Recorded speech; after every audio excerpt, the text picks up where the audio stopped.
My name is Dave. I'm one of the pastors here, and it's my pleasure to bring God's Word to you today. Would you please turn to Luke chapter 8 and maybe put your finger on verse 26 when you get there. While you're turning, last week in the previous section of Luke's Gospel, Jesus told disciples to set sail from Capernaum and head east across the Sea of Galilee. While they sailed, Jesus slept, and a great storm began to sink their boat. So in fear of their lives, they woke Jesus, and Jesus commanded the storm to cease. And immediately, there was an absolute calm. No wind, no waves, only peaceful, tranquil serenity. And this display of Jesus' sovereign authority over nature asked everybody in the boat, or required everybody in the boat to ask this question: who then is this that even the wind and the water obeys him, right? Well, in today's passage, that question will be answered in spades by the most unlikely of beings. As Jesus fulfills a divine appointment with a man whose life had been so enslaved to evil that his humanity was very, very nearly stripped from him. We're going to see that today. And Jesus will set this guy free from slavery and give him true purpose for his life. And frankly, I doubt anyone here or anyone I've ever met in my life has ever known the depth of spiritual, emotional, and physical enslavement to evil that the guy we're going to see in God's Word today had to go through.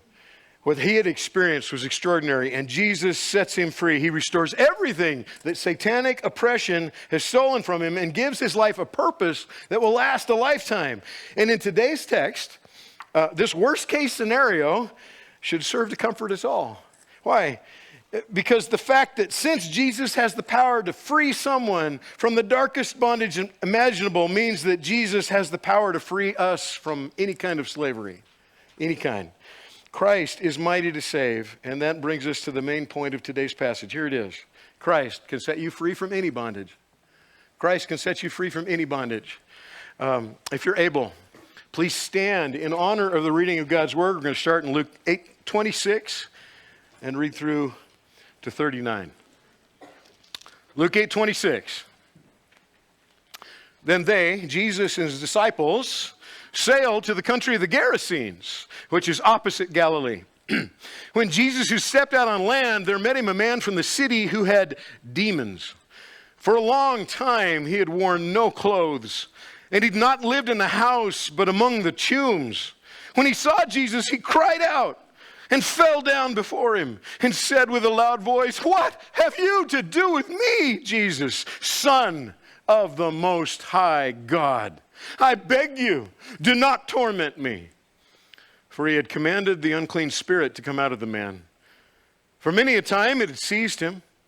He was kept under guard and bound with chains and shackles, but he would break the bonds and be driven by the demon into the desert. Jesus then asked him, "What is your name?" And he said, "Legion," for many demons had entered him. And they begged him not to command them to depart into the abyss. Now, a large herd of pigs was feeding there on the hillside, and they begged him to let them enter these. So he gave them permission. Then the demons came out of the man and entered the pigs, and the herd rushed down the steep bank into the lake and drowned. When the herdsmen saw what had happened, they fled and told it in the city and in the country. And then people went out to see what had happened, and they came to Jesus and found the man from whom the demons had gone sitting at the feet of Jesus, clothed and in his right mind. And they were afraid. And those who had seen it told them how the demon-possessed man had been healed. Then all the people of the surrounding country of the Gerasenes asked him to depart from them, for they were seized with great fear. So he got into the boat and returned. The man from whom the demons had gone begged that he might be with him. But Jesus sent him away, saying, "Return to your home and declare how much God has done for you." And he went away, proclaiming throughout the whole city how much Jesus had done for him. This is God's word for all of us today. Let's pray. Lord, as we open your word today, you know how unclear I can be, so Lord, please help me to speak. And Lord, as we listen to your word today, you know how hard sometimes it is for us to hear what you're saying, so we ask that through your Spirit you'd help us to hear.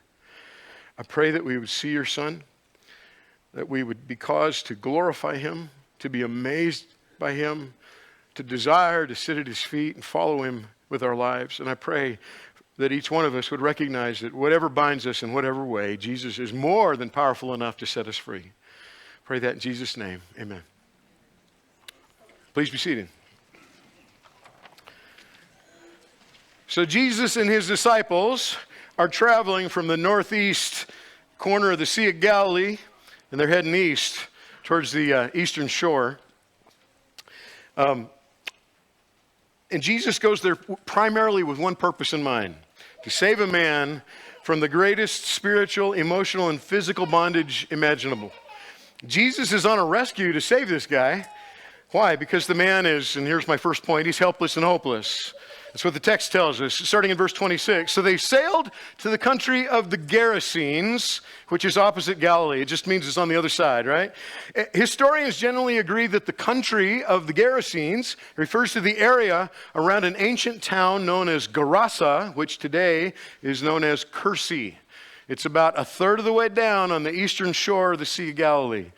And nearby are some cliffs on which you might see later are involved in this story. Plus, nearby there are caves, which are also perhaps involved in this story. Matthew's gospel calls it the country of the Gadarenes, which is really another way of referring to the same area, because Gad was a central city in a larger area in which Kursi or Gerasa was contained, much like Northeast Heights is contained within the greater area of Albuquerque. So no matter whether we call it the area of the Gerasenes or the Gadarenes, we're talking about the same place.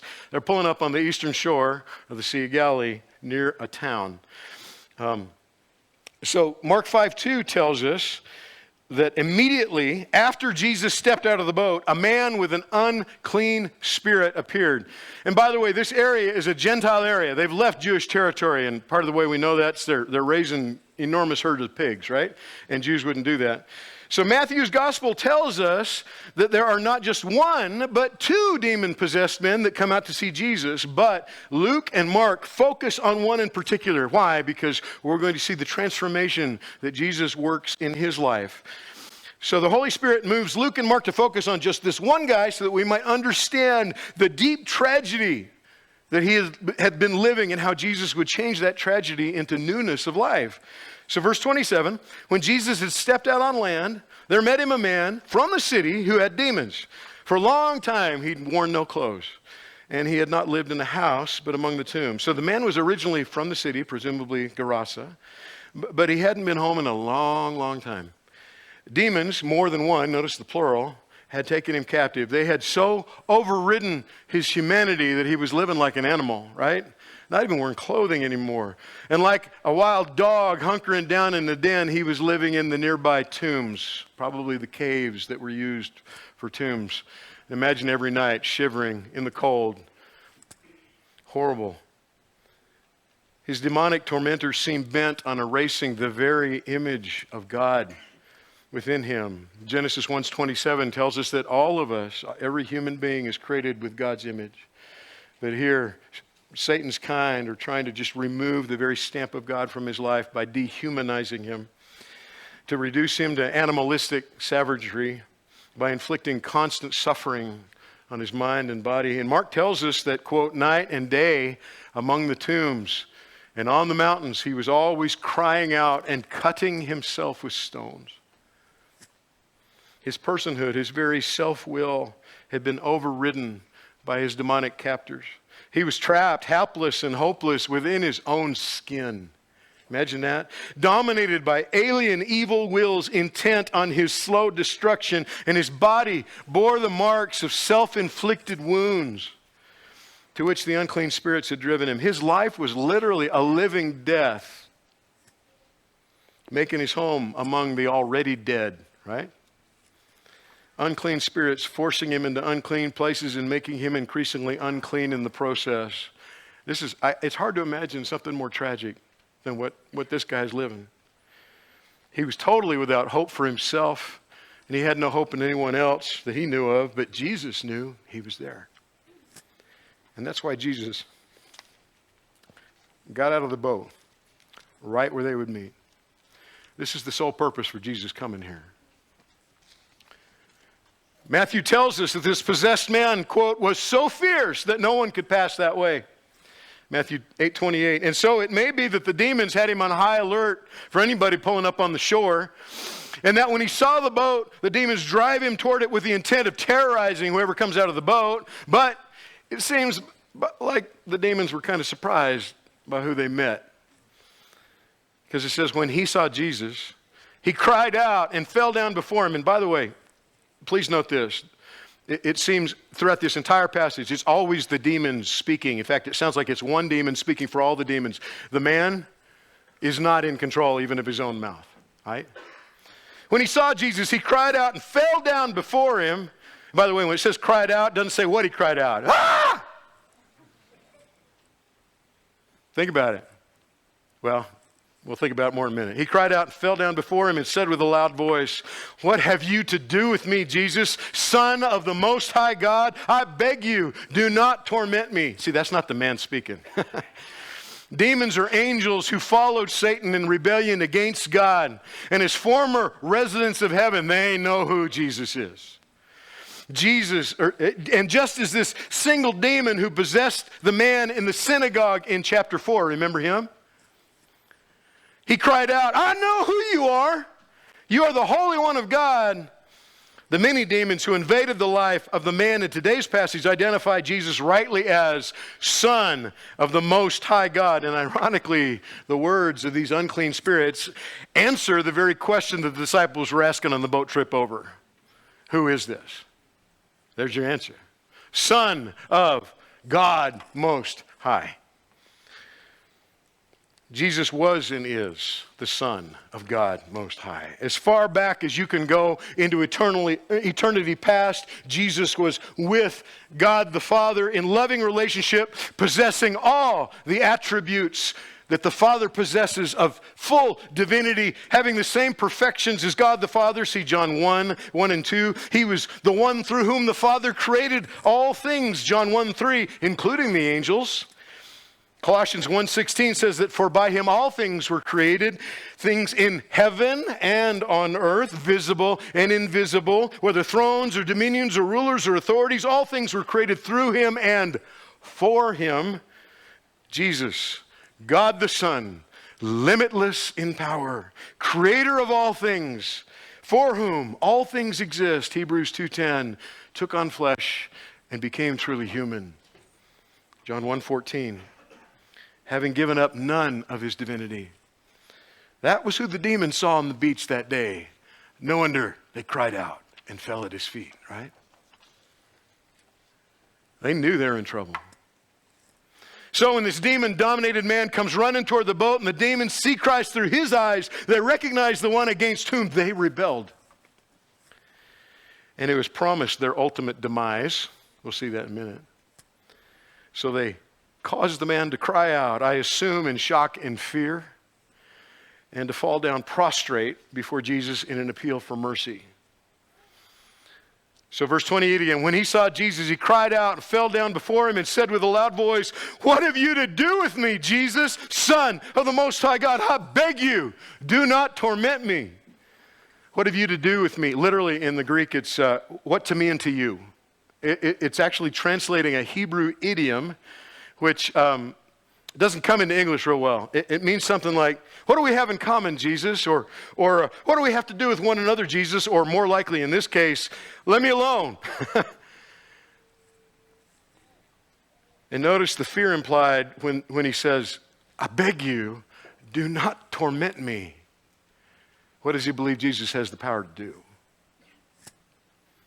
It's clear that one demon is speaking for all the demons through the man. They have literally taken over his ability to speak, and the demons are begging Jesus not to punish them.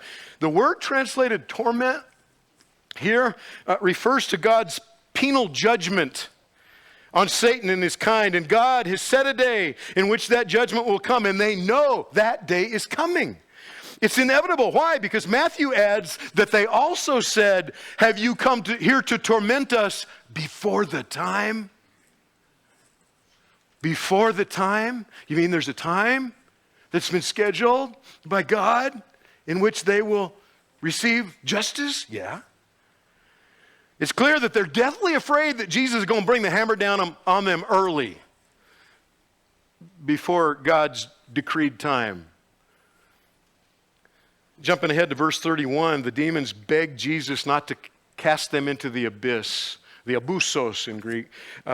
Revelation 20:1-3 speaks of the abyss as the bottomless pit, in which Satan himself will be incarcerated and satanic influence will be sealed away, entirely removed from the earth at the beginning of Christ's millennial reign, physically upon the earth. The divine king is coming, and when he comes, for 1,000 years, he's going to shut them all up, incarcerate them. 2 Peter 2:4 indicates that some fallen angels who were especially sinful have already been incarcerated by God the Father in, quote, chains of gloomy darkness. See, the demons know that the time for their punishment is coming, right? They are headed for the greatest maximum security prison in all of creation, in which they will face fearful and just torment. But they know it's not supposed to happen yet, and they're afraid that Jesus will lock them up early. So in one of the most ironic statements in the Bible, Mark records that these rebellious fallen angels cry out, quote, I adjure you by God, do not torment me. That's Mark 5:7. Are you kidding? These rebels against God dare to call upon God the Father as a witness against Jesus, his Son, just in case Jesus decides to step out of God's timeline and bring the hammer down early, as if Jesus would ever do anything that conflicted with the will of God the Father. They're appealing. The demons are appealing to God. Crazy. Why were they so worried? Because they knew Jesus was casting them out. Look at verse 29. For he had commanded the unclean spirit to come out of the man. Mark says it this way. Jesus was saying to him, come out of the man, you unclean spirit. You see, they got to obey Jesus. They got to. They don't have a choice. His authority over them is total, and they know it. They're just trying to make sure they end up in any place but the abyss. And they're using this poor man's mouth to do it. And Luke draws our attention back to the horrible ways the demons had abused him by making a parenthetical statement. He includes some information right here for us. Look what he says. For many a time it, meaning the demon, had seized him. The demon in charge had taken hold of him and forced him to do its will. And it says he was kept under guard and bound with chains and shackles. Other men from the area had attempted to bind him with metal chains on his hands and shackles on his feet, but demonically enhanced strength made him able to, as Mark 5:4 says, wrench the chains apart and broke the shackles into pieces. No one had the strength to subdue him. And so Luke says he would break the bonds and be driven by the demon into the desert. Not only had he been stripped of his humanity, but the demons drove him into the isolation of deserted regions. He was driven away from human society. Even when the neighboring men tried to restrain him, the demons would drive him back into his horrific isolation. Verse 30, then Jesus asked him, what is your name? Now remember, he's not talking to man. And he said, Legion. For many demons had entered him. That's Luke's explanation. Legion is a Roman military term that refers to an army of up to about 6,000 men. It's roughly equivalent to a bit more than a brigade in the U.S. Army, if you're an Army guy. In Matthew 26:56, before his arrest in the Garden of Gethsemane, Jesus told his disciples that he could call upon his Father, and immediately his Father would send more than 12 legions of angels, a huge number that Jesus had at his beck and call any moment he wanted. See, legion isn't an actual name, is it? It's referring to a great number of demons, likely thousands, that had taken possession of this man. Wow. Jesus doesn't ask this question for his own benefit. He knows the fallen angels that are inside this man by name. He created them, all right? Jesus asked this question so that his disciples, who are there, they're just not mentioned because they came across on the boat, right? And this is all happening right there next to the boat. He asked this question so that his disciples, and so that believers today, as we read this text and hear it preached, may know just how bad off this poor guy was and how powerful Christ is to deliver anyone from bondage. This demoniac was so helpless and so hopeless. He's more hopeless than any guy I can think of in history has ever been. But Jesus crossed the Sea of Galilee and got out of the boat at just the right place and time, by chance. Wrong. So that this man could meet him. Why? Because Jesus knew what his condition was and was determined to do something about it. So I have to stop here and ask a question.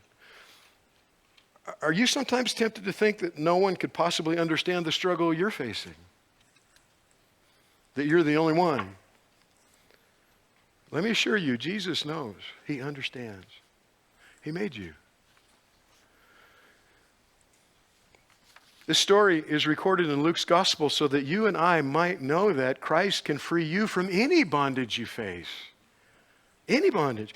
So we've seen that this demonized man was helpless and hopeless, and now we're going to see that Jesus was the cure to his hopelessness because the man would be released and restored. Released and restored. Look at verse 31. He's going to be released and restored by Christ's power. So we're back into the conversation. Jesus is talking to the demonically possessed man, and verse 31 says, the demons, begged him not to command them to depart into the abyss. See, the demons are desperate, right? They're attempting to bargain for their temporal freedom. So from down at Jesus' feet, they plead with him. They urgently appeal to him. They desperately implore him not to command them to depart in the abyss. Why? He has the power to do so. Just a word. And if Jesus orders them to go there they must go. They don't have a choice because the direct imperative command of the Son of the Most High God must be obeyed even by his worst enemies. And so the demons were desperate enough to go anywhere else, and there was one possibility at hand that they could see. Verse 32 says, now a large herd of pigs was feeding there on the hillside. Matthew 8:30 tells us that herd was at some distance from them, and that makes perfect sense. Because if you think about that, we already know that the demonized man was scared everybody around, right? So even the pig farmers didn't want to be anywhere close to where this guy hung out. So you could look off in the distance and you could see a great big herd of pigs, but it was a ways away. It wasn't a small herd. Mark tells us that there's about 2,000 pigs on that hillside. Which again, pretty much confirms this is Gentile territory, right? And that hillside includes a steep bank, Mark 5:13 says, that leads right down into the water.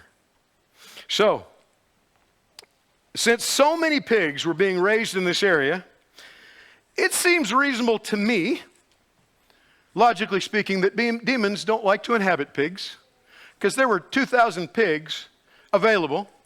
And yet, thousands of demons are cramming themselves into one guy. See my logic? I don't think a pig is the place where a demon wants to be hanging out. And that's kind of interesting because anything in their eyes is better than the abyss. And so what do? Without any other readily available alternatives, the demons begged. It's the same word back in verse 31. They plead with Jesus. They urgently appeal to Jesus. They desperately implore Jesus to let them enter the pigs. Let us enter these, please, please. Jesus would really prefer to go into those pigs than the abyss. So he gave him permission. Verse 33. Then the demons came out of the man and entered the pigs, and the herd rushed down the steep bank into the lake and drowned. Now, for a minute, imagine you and I are like pig farmers, and we're taking care of that herd, right? One moment, our pigs are grazing peacefully, munching on the green grass or whatever's there, making happy pig sounds. Grunts, I suppose. And then in the next instant, you and I hear a thunderous sound, and we find ourselves in danger of being trampled as 2,000 frenzied hogs, sows, and piglets rush due west down the steep side of the hill right into the sea. Like lemmings in that old Disney film in the 70s, they used to expose us poor kindergartners to. Remember that? Stuff of nightmares, right? Yeah, I must be too old. Not many people know about that one. They plunge into the sea. They begin to dog paddle wildly. By the way, pigs can swim, just not very far and not for long. And since pigs are well marbled, they are buoyant. And naturally, and the Bible says they drowned. And all that deceased bacon would be bobbing around right on the top of the water, gently surfing in the waves, legs sticking up. You couldn't miss it. PETA would not be happy about this. Why did Jesus allow this? I can think of 4 reasons.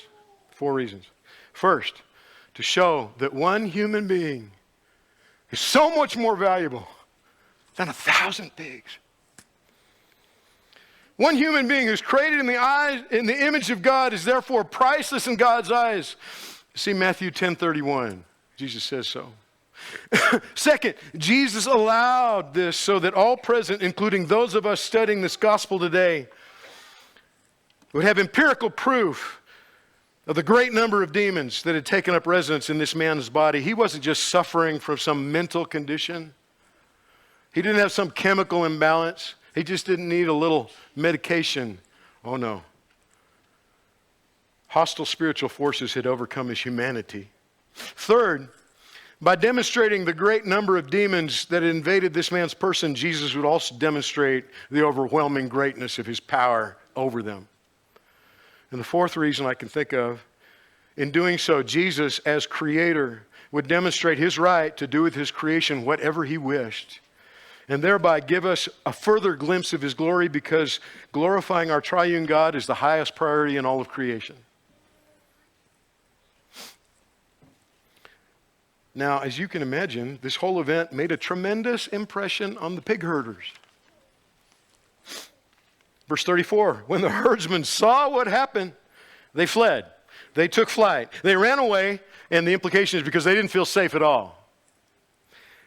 And they told it in the city. They told it to people in the nearby town. And they told it in the country and to the people in the farms and the property surrounding the town. And this news stirred up the local population, as you can imagine. Verse 34, when the herdsmen saw what had happened, they fled, told it in the city and in the country. And then, verse 35, people went out to see what had happened. They're coming out to confirm this crazy story. What? You're kidding. We got to go see this, right? And they came to Jesus, so all these folks from the surrounding area come to Jesus, and they found the man from whom the demons had come out of, sitting at the feet of Jesus, clothed and in his right mind. He's sitting at the feet of Jesus, which implies that he is now a follower of Christ, a disciple, because disciples are so often identified as those who sit at the feet of Jesus. It's actually the phrase that's used to picture a disciple sitting at the feet of his rabbi.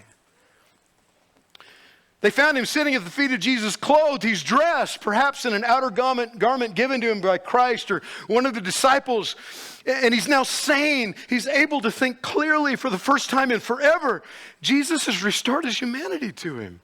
He's no longer living like an animal. But once again, the image of God is fully on display. Why? Because Jesus just completely freed him from the deepest bondage to evil imaginable. Do you understand the colossal power that Jesus has displayed? Do you understand the colossal power Jesus has to change your life too? There is no bondage he cannot release you or I from. And there is no harried mind that Jesus cannot restore to peace. Do you believe that? Do you believe that for you? Verse 35, then people went out to see what had happened, and they came to Jesus and found the man from whom the demons had gone sitting at the feet of Jesus, clothed and in his right minds, and they were afraid. Why?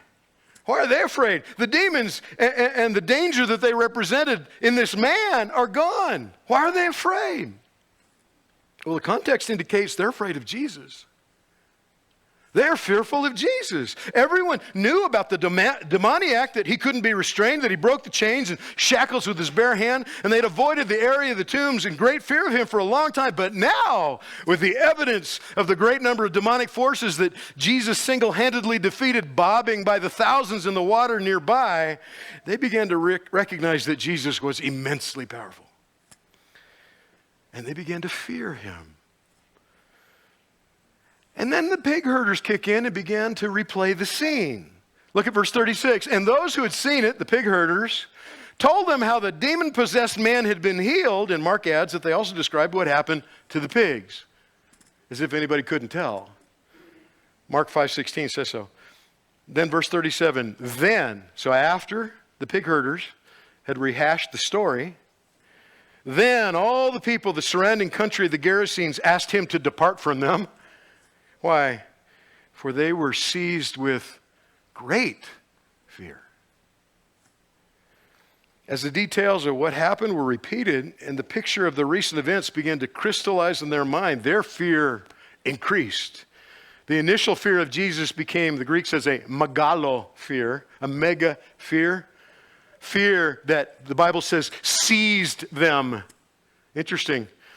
That comes from a Greek word that's very similar in meaning to the word translated seized in verse 29, which described the grip the demons used to have on that former demoniac. And this means people can be seized by more than just demons. We can be seized by fear too. The townspeople began to experience great distress, even being so overcome with fear that it became something very intimidating and alarming. Megalo fear, mega fear causes that. They're intimidated by Jesus' presence. They're alarmed that he's nearby. They're experiencing mental anguish in the presence of Christ, which is just another way of saying that their view of Jesus began to torment them.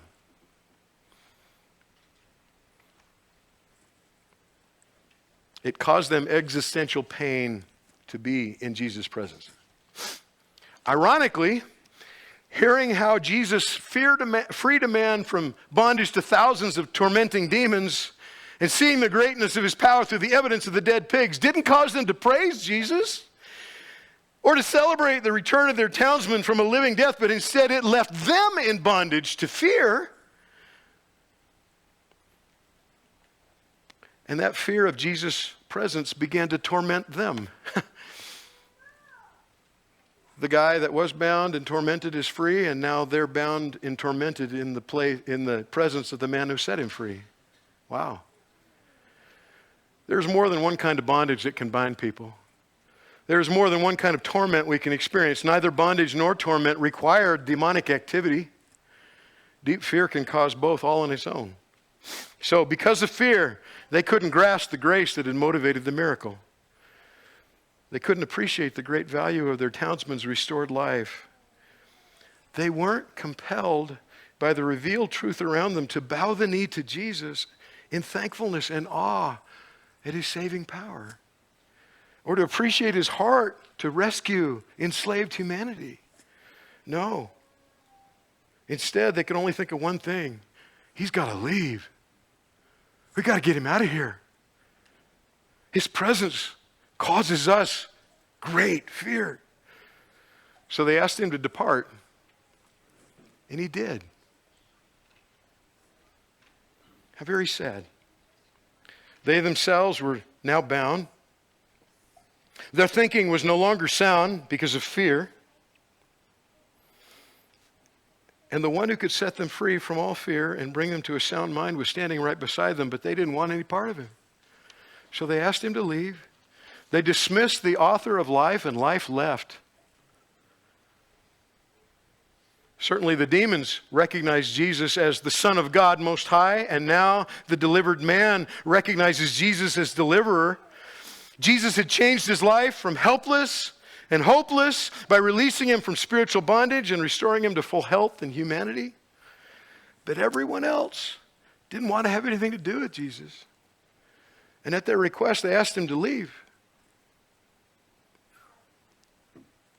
Do you want to submit to Jesus and sit at his feet as his disciple? Or would you rather ask him to leave? Do you recognize Jesus' authority to free you from anything that can bind you? Christ can free you from any bondage. So far, we've seen Christ minister to a man who was helpless and hopeless. And by Jesus' divine, merciful power, he was released and restored. And now we'll also see that Jesus sent him to serve. Number 3, sent to serve in verse 38. Now, remember in verse 38 and 39, Luke is going to step back for just a moment in time.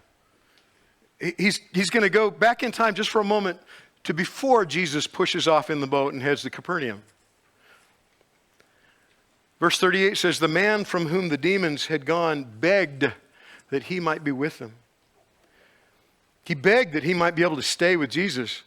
He wants to get in the boat, become a disciple, and join Jesus. This makes perfect sense. Jesus had delivered this man. And in the last scene, we saw him sitting at Jesus' feet in the posture of a disciple. He's in his right mind. He's clear-headed, able to choose wisely.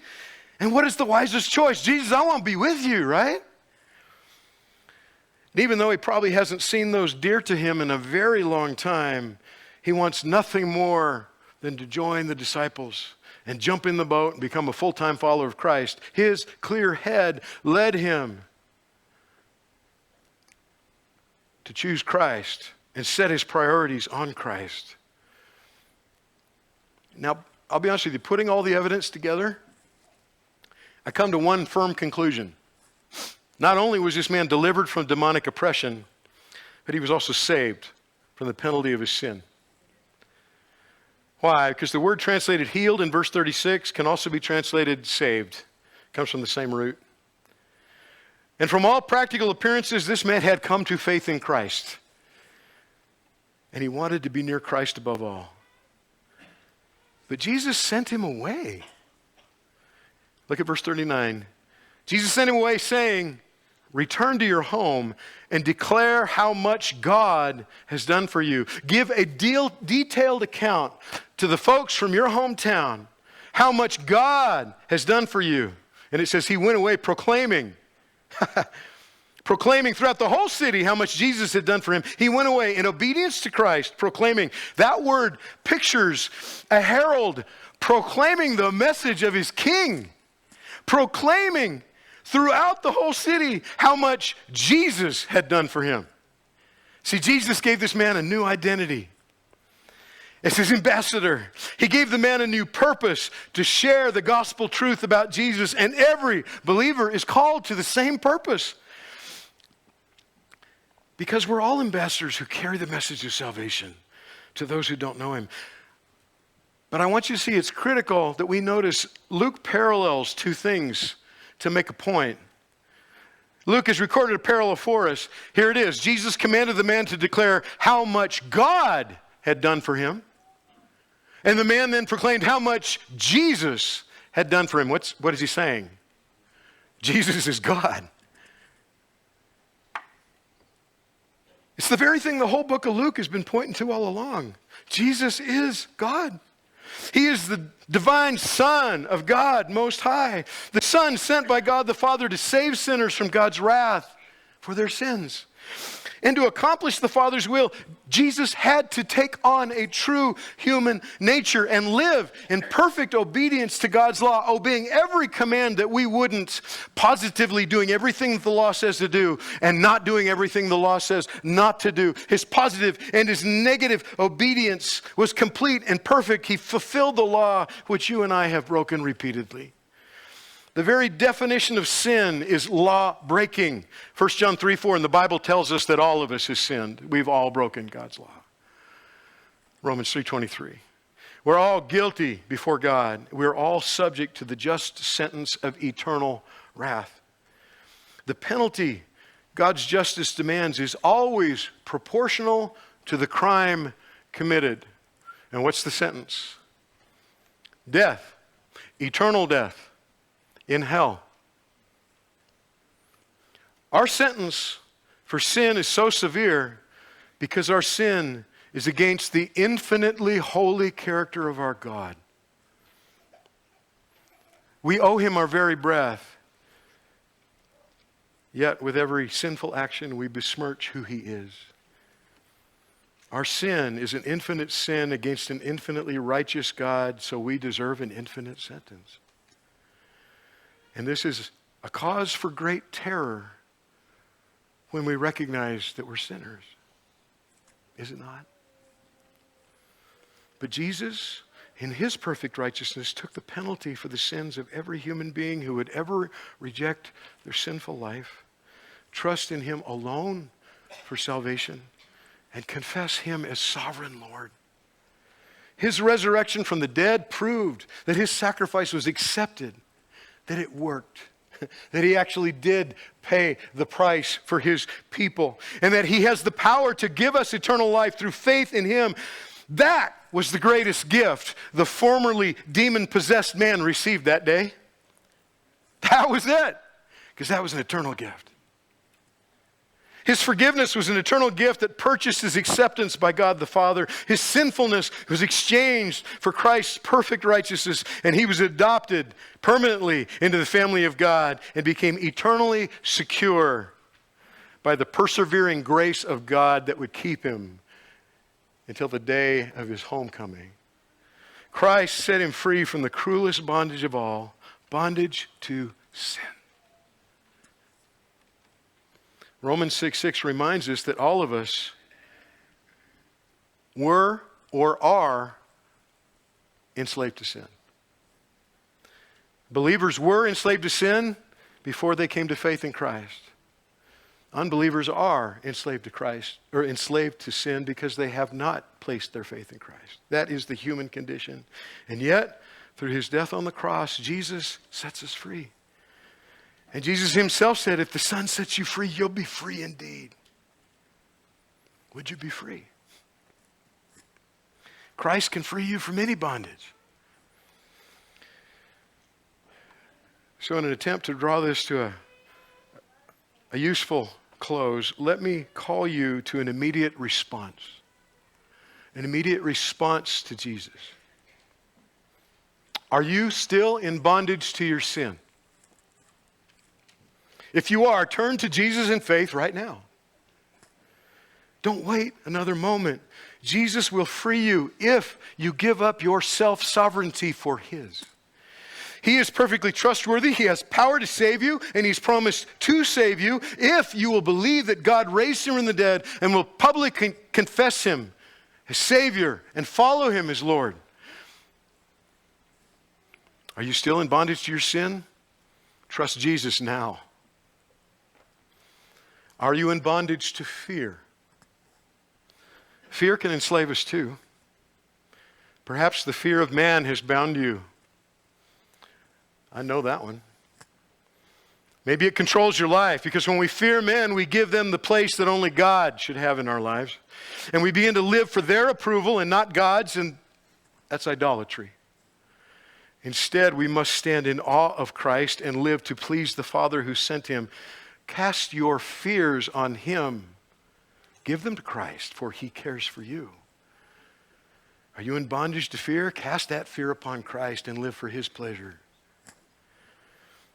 Are you a believer who is struggling with a life-dominating sin? This can happen.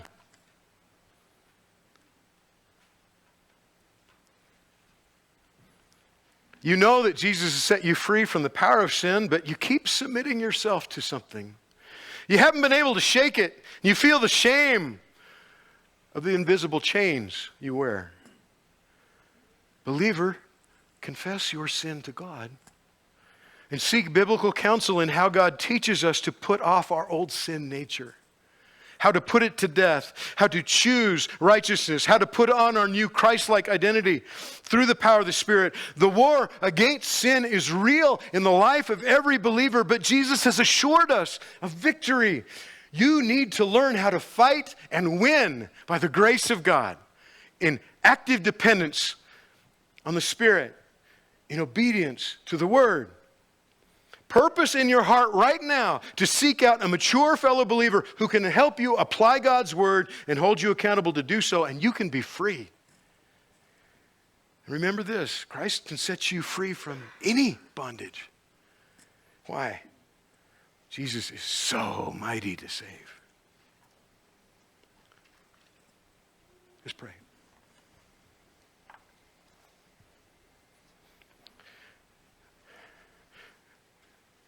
Thank you, Lord Jesus, for the great love that you show. Thank you, Father, for sending Christ to live and die and live again for us, that we might live too.